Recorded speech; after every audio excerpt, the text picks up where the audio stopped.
तो हरणी ते भारी छा आहे बिलावल ज़रदारी हित सिंध जो क़ाइद पियो थो कजे ऐं होॾां हुकूमत नाकारी हिन लोटन जा ही हाल ॾिसी कई माण्हुनि अॼु बेज़ारी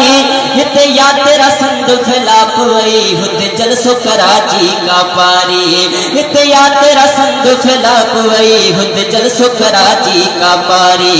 ये सखणा बोल नथी ये सखणा बोल नथी सिंध जे क़ाइद जा ये सच्चा कोल थी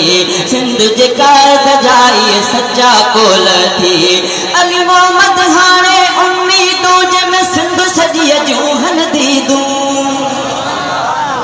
अली मोहम्मद हाणे उम्मीदूं जंहिंमें सिंध सॼी जूं हंधीदूं जेको ॾाढा जॾूं घर ॾारींदो वठी